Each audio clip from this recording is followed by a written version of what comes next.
അഹമ്മദാബാദിൽ സ്കൂളുകൾക്ക് ബോംബ് ഭീഷണി. റഷ്യയിൽ നിന്നാണ് ഭീഷണി സന്ദേശം എത്തിയത്. നഗരത്തിലെ സ്കൂളുകളിൽ ബോംബ് സ്ക്വാഡ് പരിശോധന നടത്തുന്നുണ്ട്. പി ബസന്ത് വിവരങ്ങളുമായി ചേരുകയാണ്. ബസന്ത്, കഴിഞ്ഞ ദിവസമാണ് തലസ്ഥാന നഗരിൽ ഡൽഹിയിൽ ഇതുപോലെ സമാനമായ 10ഓളം സ്കൂളുകൾക്ക് ബോംബ് ഭീഷണി ഉണ്ടായത്. ഈ പരാതിയുടെ ഉള്ളടക്കം എങ്ങനെയാണ്, ഈ ഭീഷണിയുടെ ഉള്ളടക്കം എങ്ങനെയാണ്? ഗൗരവമായ അന്വേഷണം ആവശ്യപ്പെടുന്ന വിഷയമാണോ?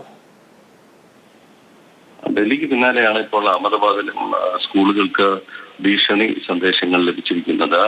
റഷ്യയിൽ നിന്നാണ് ഇത്തരം സന്ദേശങ്ങൾ ലഭിച്ചത് എന്നാണ് ഇപ്പോൾ പ്രാഥമിക അന്വേഷണത്തിൽ പോലീസ് കണ്ടെത്തിയിട്ടുള്ളത്.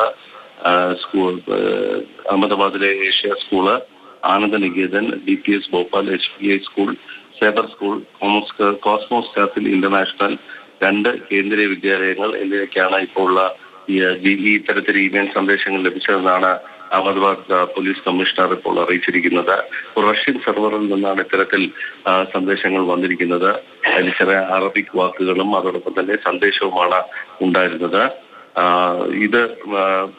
ഇതിനെക്കുറിച്ച് അന്വേഷണം, ഈ ഇമെയിലിന്റെ വിശ്വാസ്യതയെ കുറിച്ചുള്ള അന്വേഷണം ശക്തമാക്കിയിട്ടുണ്ട് എന്നാണ് ഇപ്പോൾ പോലീസ് വ്യക്തമാക്കുന്നത്.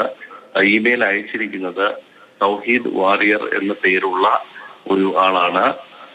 നഗരത്തിലെ വിവിധ സ്കൂളുകളിൽ ഇത് ലഭിച്ചിരിക്കുന്നു എന്നാണ്. ഇപ്പോൾ ബോംബ് സ്ക്വാഡ് ഇപ്പോൾ പരിശോധന നടത്തുന്നുണ്ട്. സിറ്റി ക്രൈംബ്രാഞ്ചും സ്പെഷ്യൽ ഓപ്പറേഷൻസ് ഗ്രൂപ്പും ഇപ്പോൾ അഹമ്മദാബാദിൽ ഉണ്ട്. പി ബസന്താണ് വിവരങ്ങൾ നൽകിയത്.